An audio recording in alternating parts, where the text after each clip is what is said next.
Ready? Sorry for the late start.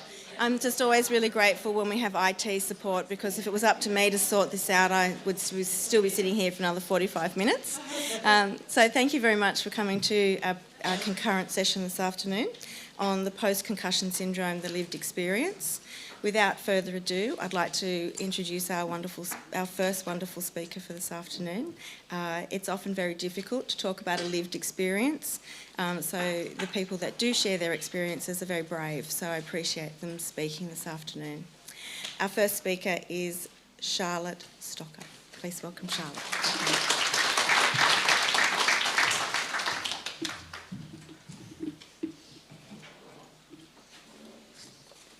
Hi.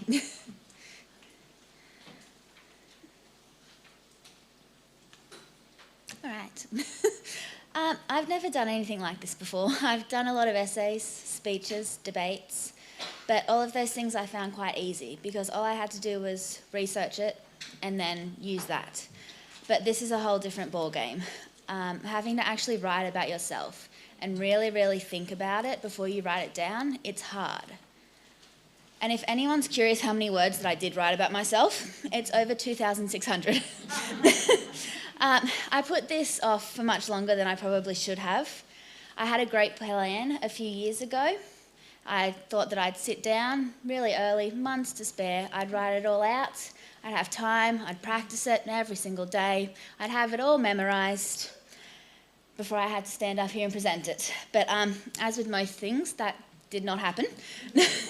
So there I was only a few months ago, finally opening up a Word document, ready to type out all of my thoughts. And only then did it actually truly hit me. I have no idea what I'm doing. Sure, I could write this huge speech and twist the words to make them sound eloquent and professional, present a speech that would get me amazing marks in school. But that's not really the point here, is it? Here I am in a room surrounded by people with so much knowledge and so many experts, and I'm probably not telling you anything you haven't heard before. I went back and I read through my abstract, trying to work out what the me of 2 years ago really wanted to say when she sat down at her laptop, brimming with nervous anticipation, fingers poised and ready to put herself out there. I wrote that it's important for the people treating the brain to also understand the person. I think we all know that some of the best doctors have the worst bedside manner, just like some of the smartest people are really bad teachers. And I think that's something that really needs to be improved in the medical field. If I asked why you entered the medical profession, I'd probably get answers like, I really wanted to help people. The subject interests me a lot, and maybe even a few, I heard the money's good. And I think that brings up an interesting point.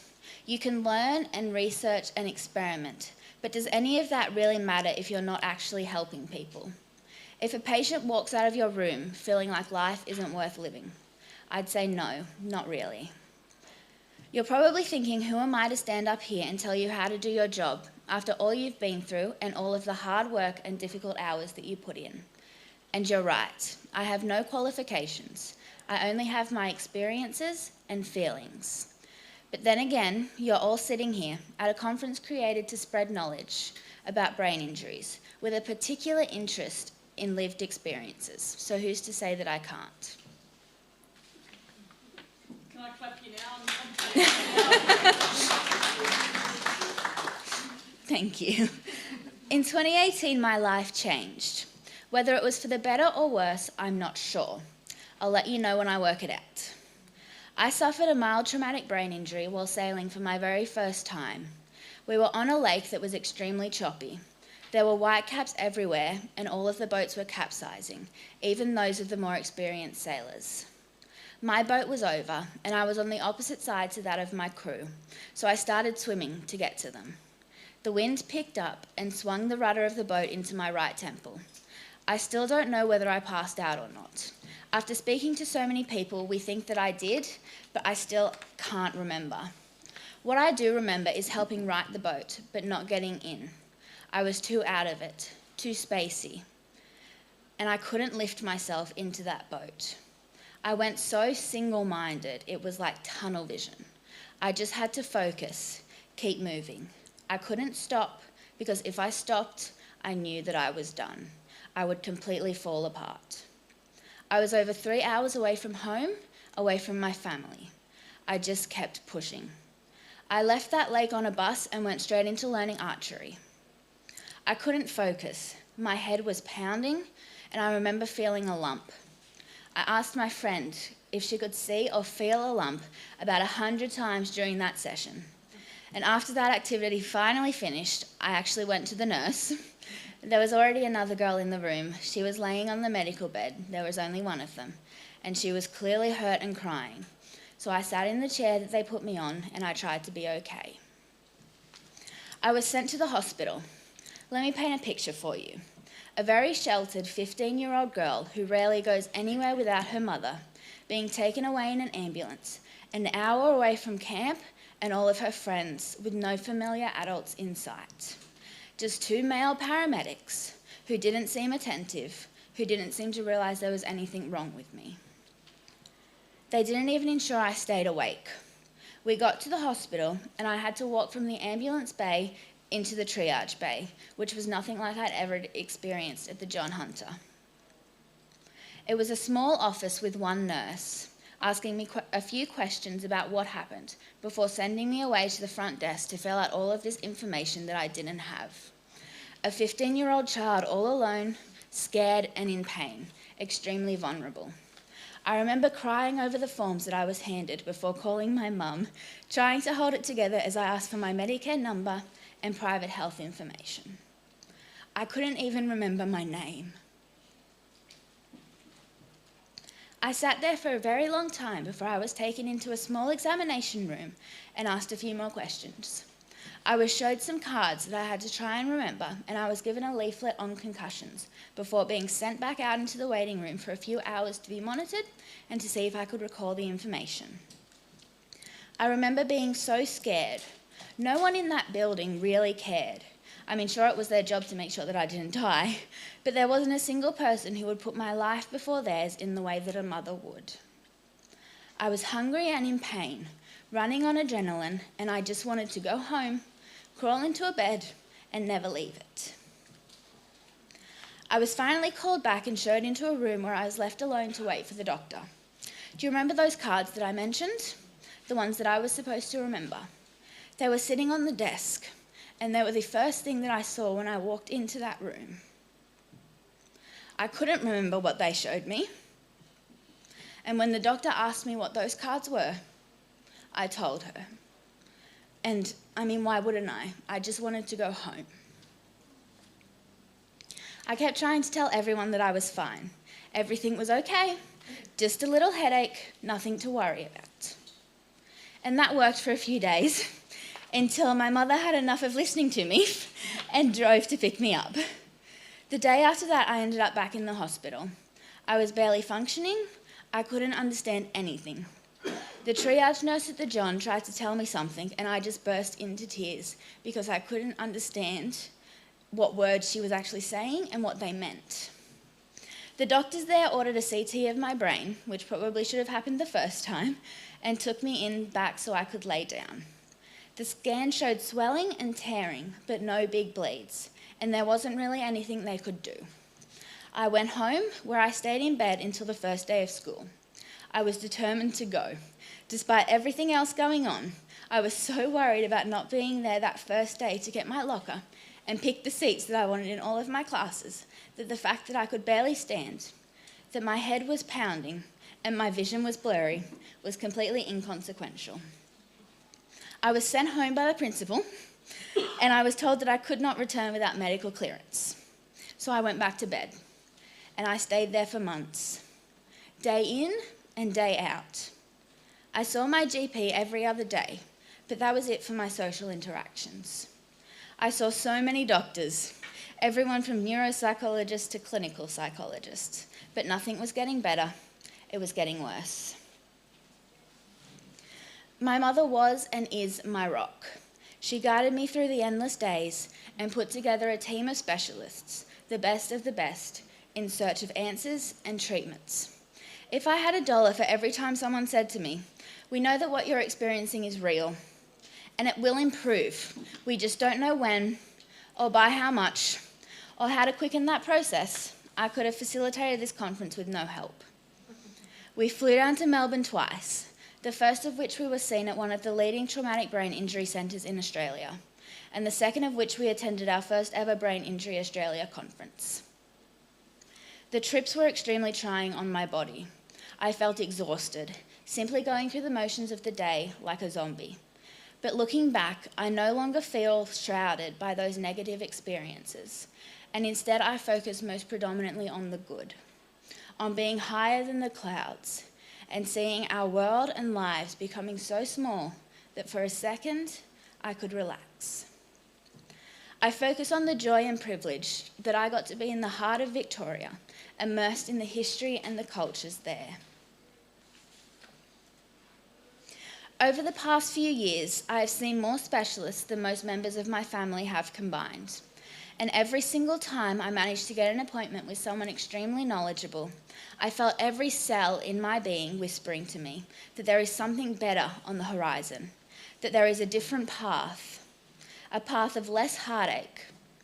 I churned through different diagnoses: post-concussion syndrome, vestibular migraines, chronic migraines, anxiety, depression, post-traumatic stress disorder, SLE, Ehlers-Danlos syndrome, fibromyalgia, autonomic dysfunction, postural orthostatic tachycardia syndrome, and the list still goes on. It was like having a bucket of cold water thrown in my face. The extent of my medical issues before acquiring a TBI were a few broken bones, and every now and then the odd case of tonsillitis and ear infections. The worst thing was seeing all of these specialists, neurologists, cardiologists, immunologists, rheumatologists, gastroenterologists, neuropsychologists, psychologists, that list keeps going on as well, was trying to coordinate between them all.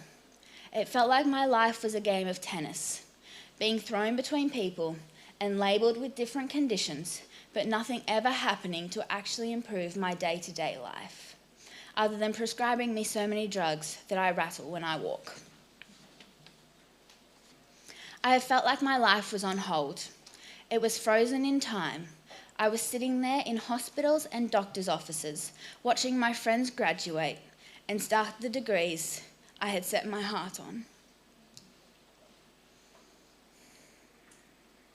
I had no clue as to who I was or who I wanted to be, and I could feel my control slipping. I could feel myself spiraling. One of the hardest things for me wasn't the symptoms. It was coming to the realization that my life would never be what I had spent years working towards. And that I lost people. Sorry, I can't see my page, there's too many tears. I have tissues. Oh, where am I? Use them too. Thank you.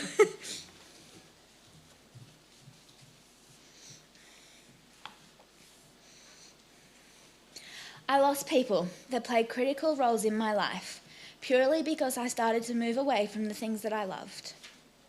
I'm sure a lot of you sitting here today have heard of the spoons metaphor that is used to illustrate the increased energy people with chronic illnesses must put into mundane and routine tasks. Going out to the movies with my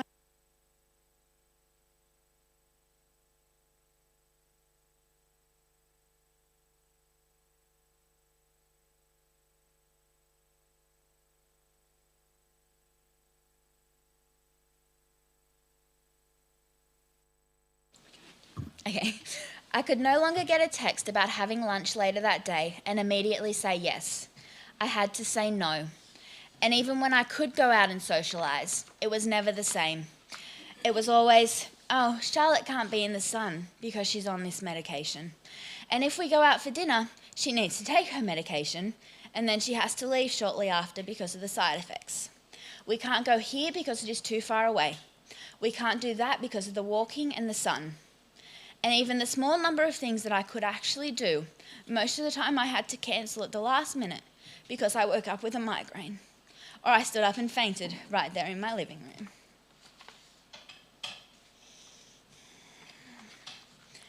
Eventually, I found people who could understand and empathise, and even sometimes relate.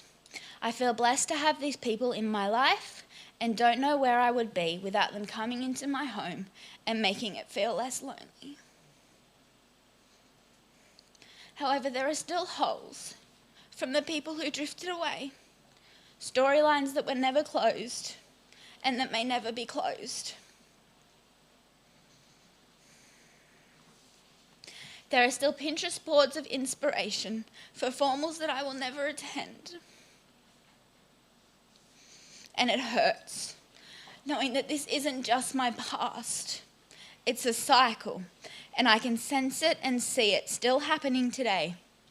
It's something that the doctors, who see a glimpse of me every 6 months, will never understand. Who look at a blood test here and a scan there and say, well, the good news is it's not going to kill you, even though some days it feels like it will.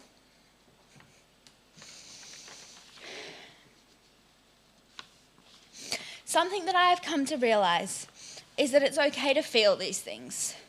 It is necessary to acknowledge them and dig deeper to find what hurts the most in order to address the root cause, in order to appreciate the small things in life, to have untainted memories and experiences that will cause joy for many years to come.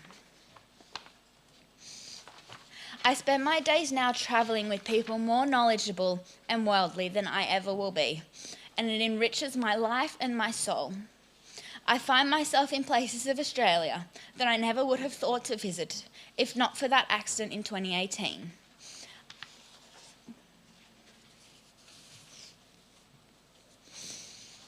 I find myself standing at the peak of the Warrumbungles in Coonabarabran and am overwhelmed with the duality of life and human experience. I find hope in the Australian wildflowers, in the formations of the earth, and even, every now and then, in the bush turkeys that stalk me through the national parks. It is my hope that every person going through something, whether it is medically related or not, gets to experience the wonders of life. And not just see them and hear of them, but to actually have that joy encompass their being and have it warm their soul. I recently commenced a university degree, which absolutely terrified me. And when I sat down to write a 2,000-word policy discussion paper, I was certain that it was not for me and that I would not be able to complete this degree. But just last week, I found out that I passed every subject that I took, and I walked away from semester 1 with multiple distinctions.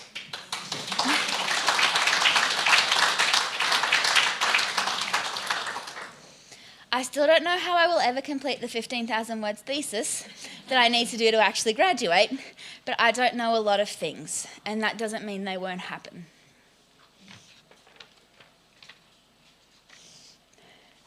When I was sitting in seats, not quite like these, it was a bigger auditorium, 3 years ago in Melbourne, I was gifted a feeling of hope and of kinship that sustained me and my journey through some of my darkest days. It is my wish that this 8th conference will do the same thing for many people. And if even one person has found comfort in my journey so far, or if one doctor empathises with what happens in a patient's life behind the scenes, that I can go back to my hotel room and order some bubble tea feeling fulfilled.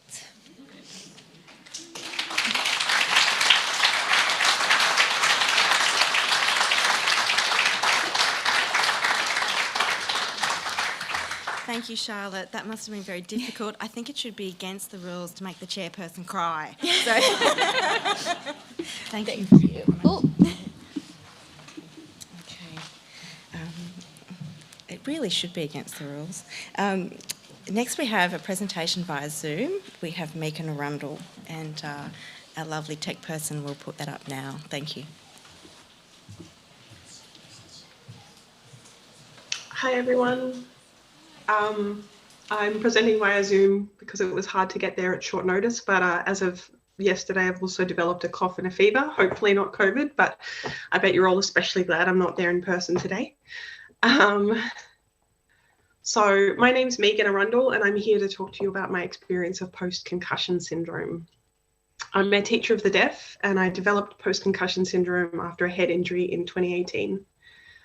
A big part of my experience with PCS was a sense of the loss of self, which sounds very similar to some of what Charlotte was just saying.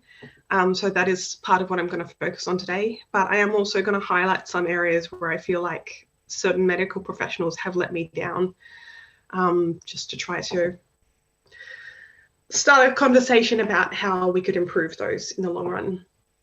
I have here a photograph of myself before and after my injury. One of the main things you'll notice is that I now wear glasses. I never had problems with distance vision before my injury, but there are obviously some other things that have changed as well. So prior to my accident, I was physically active and outdoorsy. I wouldn't necessarily say that I was particularly good at any of these activities, but I enjoyed pushing myself physically and improving my skills and just being outdoors doing things. I was also very creatively active. So I was playing sax in a ska band, making art and writing songs in my spare time. And I was also very academically active. I had 2 diplomas, 2 bachelor's degrees and a master's degree, and some of these were completed concurrently, all while maintaining an active social life and working as well. So I don't tell you all of this to brag, but because I want to emphasize the difference between my life before and after my injury. I was very busy, engaged in a lot of different types of activities, and that all changed 4 years ago when I was injured at a rock climbing gym. I was standing at a belay anchor point when a descending climber on the adjacent wall hit the top of my head. It didn't seem very serious at first. There are photos of me laughing in the hospital in my neck brace.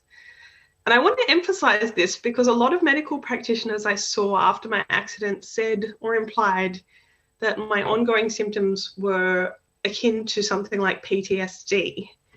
They made this assumption that the accident itself had been really traumatic. And so I was having all these emotional responses to the trauma. But the accident wasn't remotely traumatic. I thought it was really trivial at the time. I didn't think it was going to be an ongoing issue. So I found those kinds of comments really dismissive and unhelpful, and to be honest, sometimes really condescending. I was diagnosed with a neck injury and a concussion. I failed some short-term memory tests and the doctors observed nystagmus, but nothing showed up in scans. And they kept telling me that I would be fine in a day or 2. But that day or 2 kept stretching into more days or 2, and then just kept going. So this was followed by weeks of uncertainty as my symptoms didn't get better. I could remember who I was, who the Prime Minister was, which was honestly quite an achievement in Australia at the time, my daily routines, and basically everything in my life before 2018. But I couldn't seem to form new memories. I got lost while walking my dog barely 2 streets from my house. I left a conference in tears because I couldn't understand the presenters. I couldn't drive for weeks due to neck pain, blurred vision, and difficulty with concentration. I also experienced blurred vision and dizziness doing really simple things like trying to stand on one leg or reading a lengthy email. Everything was too loud, and the headaches were intense and endless, and I was burdened by this pervasive and unyielding exhaustion. I returned to work part-time after only a few weeks, and after I returned to full-time, I had very frequent days off and had to leave early very often due to exhaustion or headaches. I was temporarily considered unfit to have duty of care over my students and had to have another teacher within sight at all times while I was working with students to ensure they were being adequately supervised. And I was eventually diagnosed with post-concussion syndrome. Some brief medical history which may or may not relate to why I was predisposed to PCS. I have a family history of a connective tissue disorder similar to Marfan syndrome, although I have not personally received this diagnosis at this stage. I have a history of a lower back injury after being hit by a car and nerve damage in my leg after a motorbike accident. And with both of these injuries, I took longer than expected to recover. And after contracting glandular fever, I developed chronic fatigue, which lasted for about 2 years. So these may or may not be factors that influence why I might be predisposed to PCS. I had some fantastic support from some of the medical practitioners I saw. The rehab specialist I went to was especially great, but unfortunately I can't say the same about everyone involved in my treatment. Like, you know, one GP I saw early on who tried to tell me that my ongoing symptoms couldn't possibly be related to my head injury because concussions only last a few days. But almost a year after the accident, I was assessed by a neuropsych. The neuropsych, who I'm not going to name, completed a series of cognitive tests. He then sent a report that was added to my health record, but I'm not actually sure he intended me to see it. There are a number of things about this report that I found really frustrating. And I'm sharing this as just one example of reactions I faced from some medical professionals that I found detrimental to my recovery. So he acknowledged that my pre-morbid abilities should have been high, although I never had an assessment like this before, so it had no baseline. But then seemed dismissive of the areas where I didn't do well. I had difficulty staying focused after only 2 hours, which he put down to fatigue. And my immediate memory recall was only average and dropped to low average after a delay. And although I performed well on visual spatial tasks, I didn't do well on higher cognitive function tests. But again, this was put down to fatigue. I don't want to dismiss the impact of fatigue. Recently watching You Can't Ask That Series 7 episode on dementia, I found a lot of the content very relatable, but particularly the comments about fatigue. Say you get a little allotment of 25 brain cells today, and this is how it feels. I can use all the 25 up in the morning, like I'm doing today, and then I'm just almost vegetative state. And the only way I can recharge to recharge for me is sleep. This is a quote from Teresa in the TV show. I felt that this description of dementia by Teresa described my mental capacity with PCS very accurately. An important distinction being that while Teresa's symptoms are likely to gradually decline, mine have gradually improved. However, simply using the word fatigue in a report does not convey the enormity of the impact that fatigue plays with PCS. What the neuropsychologist didn't see was that the assessment itself caused such significant worsening of my headaches and dizziness that I couldn't drive myself home after the assessment, and I took the next 4 days off work. He couldn't see the cumulative toll that mental exertion caused at that stage of my recovery. And I had, perhaps foolishly, made sure that I was well rested before the assessment, and thus he saw me at my best. Also in the test, they found my processing speed was only in the low average range. However, he seemed to dismiss this as being a result of anxiety. And he acknowledged changes, but repeatedly put them down to relating to fatigue and anxiety. I feel like I've had to reiterate over and over again to medical practitioners that although PCS affected my mood and increased my anxiety, it was because of the symptoms I was experiencing and not the cause of the symptoms. In his summary and recommendations, which I found particularly frustrating to read, he said that my symptoms related to the shock from the accident, keeping in mind that I was laughing at the hospital after the accident, and it seemed very trivial at the time. He seemed to think that this has impacted my self-confidence, which was affecting my results. I found these comments totally dismissive and condescending, and I found it particularly frustrating that he could make these kinds of claims after only spending a few hours in my presence. He didn't seem to acknowledge my perspective on my day-to-day life at all, despite having no insight into the changes in my life before and after the concussion. I felt like I had no agency in my treatment, and that very few people took my symptoms seriously. He then went on to say the main thing I needed was psychological support. Psychologists are great, but that is far from all I needed. What was particularly frustrating was that this report was then reviewed by other medical practitioners who took away the message that I had excellent results and that my ongoing symptoms were related to nothing more than fatigue, anxiety, and stress. And I believe that this was actively detrimental to me receiving other supports that could have sped up my recovery. About 4 months after my concussion, I started using a spreadsheet to track medications, symptoms, appointments, exercise, and other factors, partly so that I could keep track of them, which was really difficult at the time, but also partly in the hope of being taken more seriously. You will notice that one of the symptoms I was tracking was crying. I cried a lot during those months. But again, I want to reiterate that my mental state was because of my symptoms and not the cause of them. I was on a wait list to see a neurologist for 18 months before I eventually decided to travel interstate, taking 4 days off work and flying 3,000 kilometers to see a private neurologist, which, including the appointments, flights, and accommodation, cost thousands of dollars. The neurologist got me started on Botox injections, which have been a game changer. They haven't eradicated my symptoms, but once the headaches were under control, everything else became more manageable. She also gave me a new referral, which resulted in me being eligible to be seen almost immediately by my local neurologist, which meant that I no longer had to travel interstate for appointments. It's been almost 4 years and I've improved a lot, otherwise the task of writing this would be insurmountable. My memory has improved, my vision is, with glasses, almost back to normal. Regular Botox injections from my neurologist have reduced the headaches. But I'm not the person I was.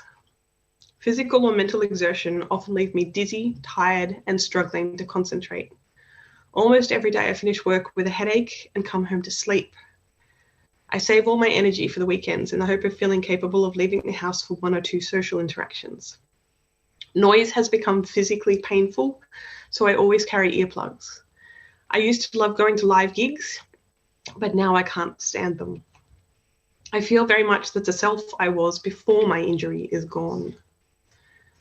I've continued to gradually improve, and I can't say for sure whether or not I'll ever be fully back to my old self.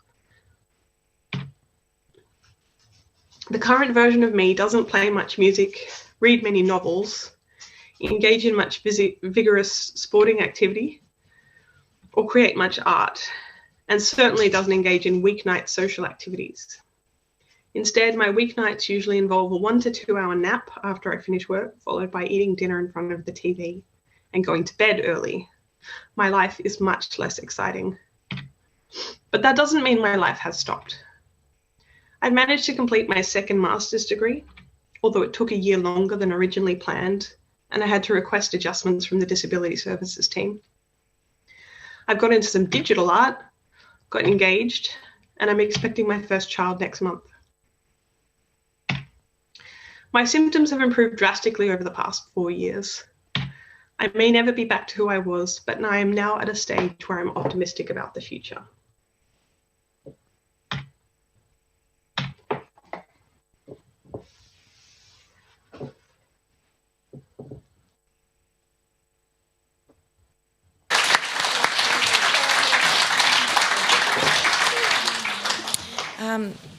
I really thank you, Megan, for sharing your story.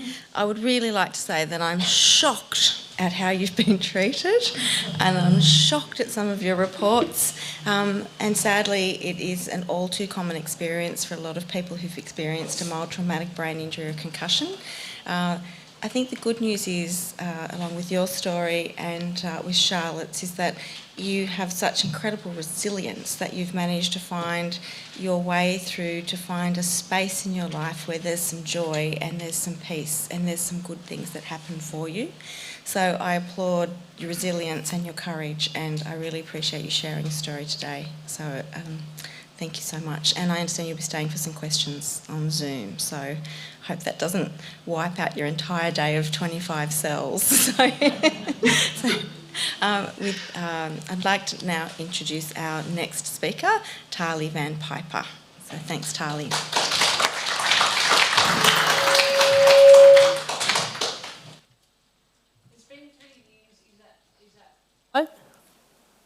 It's been 3 years since the accident that caused my brain injury.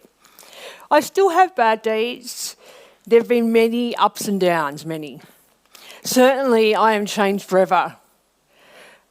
But I think I've managed to turn a lot of negatives into positives. After all, I'm here, aren't I? It's been quite a mission making it to the National Brain Injury Conference, not just because of my brain injury, but because of it being postponed twice because of the lockdowns. It makes it very complicated for someone like me with post-concussion syndrome. Complicated isn't good. And also because I couldn't speak properly after my accident. I've always loved public speaking, but I actually couldn't speak properly. And so I'm so happy to be here. It means a lot for me to be here today. My name is Tali Van Piper, and I'm here to tell you about life in the post-concussion lane.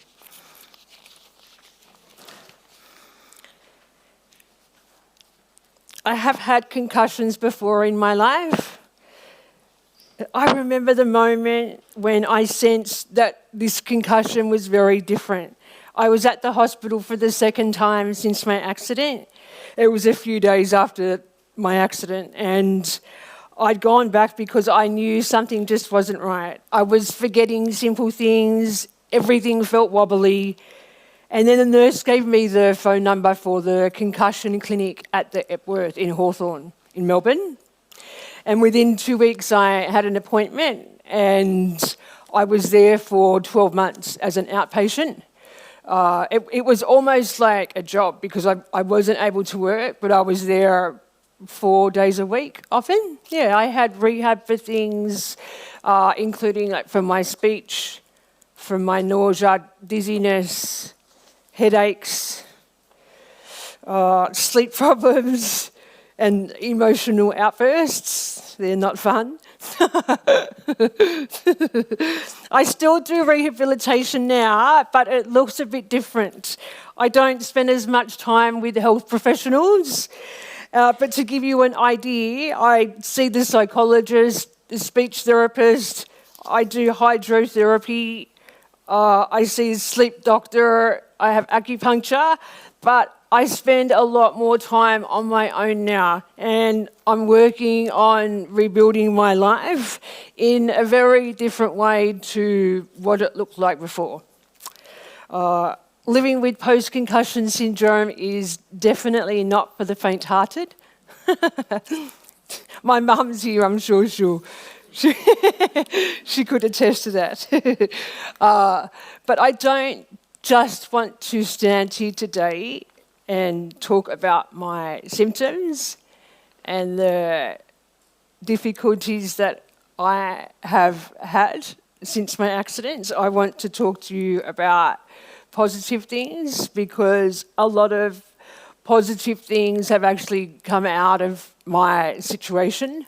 And the way that it happens, I don't know about anybody else, but for me, the way it happens is often like a hurricane, the way things change. It isn't something which there is a choice about, which is just like my accident when I was hit by a tram.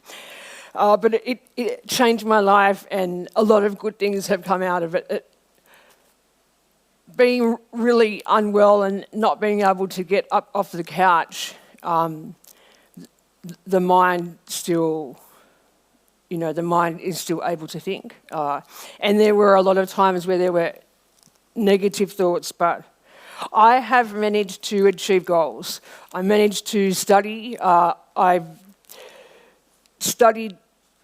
got a scholarship to do a financial counselling course. I had some difficulties with discrimination at the college because they didn't accept my brain injury as a disability, so it was challenging, but I did actually manage to get a certificate in teaching financial literacy.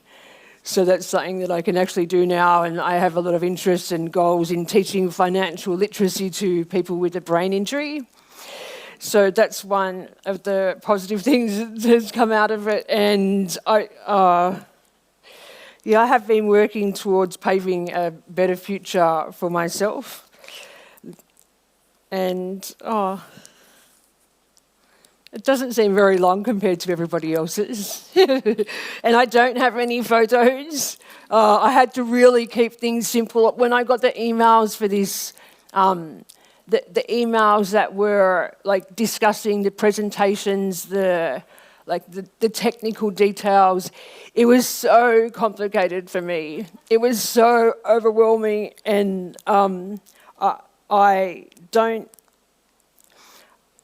don't deal very well with that type of thing easily. Yeah, I don't have the same patience. No, I don't have the same ability with my brain. I've lost the ability to not get overwhelmed by things. So yes, I totally agree with the other two speakers who've brought that up before me, how that impacts your life. I mean, I think it's just in a lot of ways, I think it's a learn as you go. Don't know if there's one textbook. There's no textbook post-concussion syndrome. They're all different. One person with post-concussion syndrome may get nausea all the time, and then the next person may not experience nausea. One person may, have fatigue, the other person doesn't. There's never one, it's not one size fits all, and I definitely learnt that when I was at the Epworth, around all of the other patients there. But I just wanted to finish it off by letting you know that positive things can come out of this, and I'm definitely a result of that. And I want to also thank my mum and her husband for being here, and my dad who couldn't make it.